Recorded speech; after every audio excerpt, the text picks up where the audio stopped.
Parliament wraps up, we are taking stock of the last 12 weeks, also looking ahead to 2023. And to do that, we're now joined this evening by the Government House Leader Mark Holland. Mr. Holland, thanks for being here. Thanks for having me. Listen, I do want to begin. As much as there's a lot to review here, we have to acknowledge the fact that your colleague, Jim Carr, he has now passed. And I'm wondering what you're feeling right now as we extend our condolences to you. How are you feeling? How do you want Mr. Carr to be remembered? Well, I had a conversation, and maybe this sums it all up. I had a meeting with Jim Carr just last week, last Thursday, and we were talking about his private member's bill, and we were talking about him giving a speech as his farewell to Parliament. And Jim knew that he didn't have a lot of time left. I had no idea that it was as little time as it was. But Jim was then, in the face of his own death, the person that he was his entire life, which is somebody 100% focused on other people, asking about how he could ensure that his PMB, because he was so passionate about it and the prairies and the difference that it could make, talking about his colleagues, talking about other people that he cared about and what he wanted for them.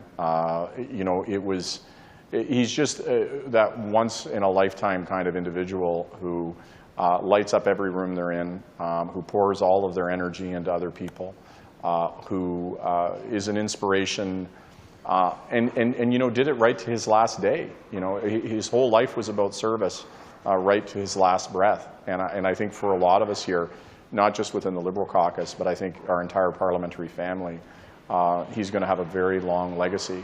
He's somebody that was a mentor and somebody that we want to emulate. Mm-hmm. Well, it was beautiful to hear the tributes today, so thank you for sharing your thoughts on that. Let's move on now to the last 12 weeks and the weeks ahead, because at this point, here you are, the last day before the holiday break. But really, you leave without passing your government's own signature gun bill. Has the amendment on assault weapons undermined the original intent of banning that handgun bill?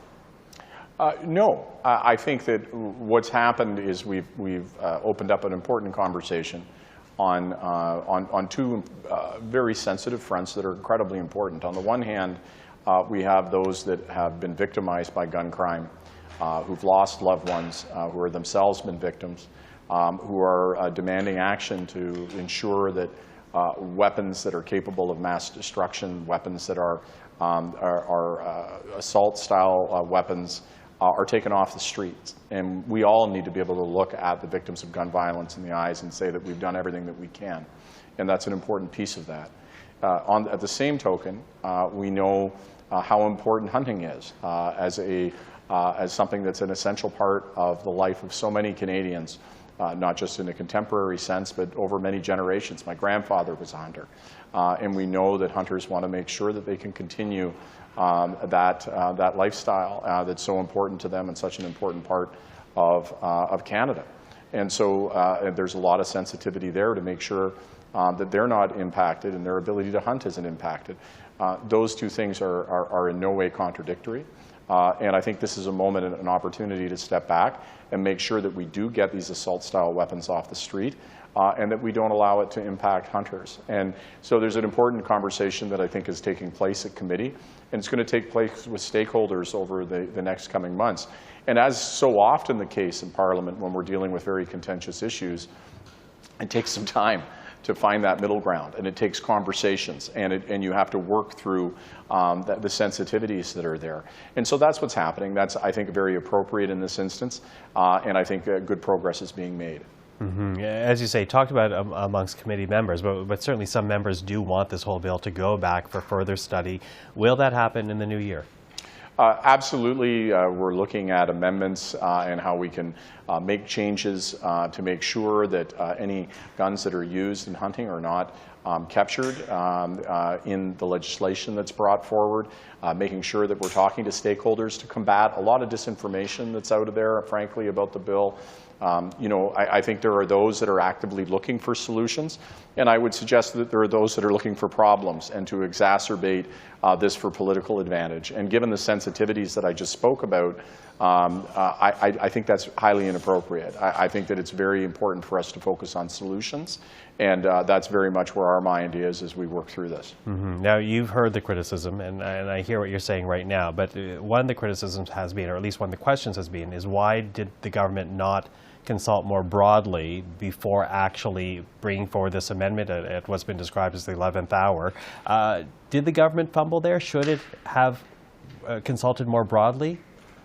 Well, I think, that's for others to ask. I mean, I think what we're focused on is finding solutions. And I don't know any government at any point in time that's dealt with highly contentious issues that didn't have to take some time to consider all of the different stakeholder groups and opinions that are incumbent within that. And so that's a natural part of the process. This is a complicated and difficult situation where it is absolutely essential that we take action. And so as we move through this process, making sure that we listen, that we react to feedback, that we ensure that we're getting it right, is a part of what we want to do with everything that we're doing legislatively. I think mistakes are, in my experience in life, mistakes are when you don't listen to feedback, when you refuse to act when information is put in front of you, and when you move forward and do something without considering the implications of it, and that's not what we're doing here. We're taking a step back, making sure the legislation is gotten right. We have a clear, as I've articulated, a clear understanding of what our priorities are here. So we're going to make sure that we get it done right. Mm-hmm. I also want to talk about your supply and confidence agreement with the NDP, because a lot of work has been done with that in the last 12 weeks. But in the document, it also mentions progress on pharmacare by the end of 2023. So is that something that your government will be moving on when you return at the end of January? Well, the end of January, there's a lot of conversations, frankly, that need to take place with all of the other parties, and this is one of the things that we do. We're going to take a little bit of time for Christmas and to go back and connect with our communities and our families, and then we jump right into conversations about what the priorities for the new year will be, and that will be with all parties, because I want to really highlight again, we have a supply and confidence agreement. That means that we agree to work with the NDP to have their support for supply and confidence votes, but there's a universe of legislation and priorities that has to be accomplished outside of that. And as is quite normal and is to be expected, the NDP and ourselves have a lot of differences. You would have seen those played out in a lot of different ways. But we've been able to work through them and be able to get a lot done, not just with the NDP, but with Parliament generally, and that's what we want to continue doing. I think the supply and confidence agreement generally has worked very well, that we've been able to have a high degree of communication and collaboration to understand each other. But I don't think it's just with the NDP. I have to say that over the last while, the conversations with the Bloc Québécois, as an example, they've been very productive, and that as well, we're making progress in having conversations with the Conservatives. And I think I just want to take a moment to highlight the fact that that's what Canadians are expecting right now. We're in a highly tumultuous global environment right now that is very challenged. And they're not interested, Canadians, in seeing us exacerbate differences and focus on problems. They really want us to see us focusing on solutions, and that's what we're coming into the new session focused on. Okay, you speak of solutions, but of course, as Parliament rises, there's still this crisis happening in healthcare. You see it in pediatric hospitals right across the country. At this point, there seems to be an impasse between provinces and the federal government. What type of movement is going to happen there over the next few weeks? What do you say to people that are frustrated to see politicians rise for a winter break when healthcare is still in crisis? Well, I think it's important to know that while the House is lifting, and that means that there's a temporary pause on legislative action, that the work of the government never ceases, that our work on healthcare and any myriad of other issues continues each and every day, and that with respect to healthcare, we've been very clear. We're ready to come to the aid of provinces with additional resources and support, but it has to be tied to outcomes. Canadians know that money on its own is not enough, that they have to see clear metrics, that their access to health care and the health care they receive is improving. And if they don't see assurances of that, and all it is money, then frankly, they would have a great deal of reason to be cynical. So what we've said to the provinces is we're ready to help, but Canadians need to be able to see tangible results. They need to be able to see the metrics to prove that's working.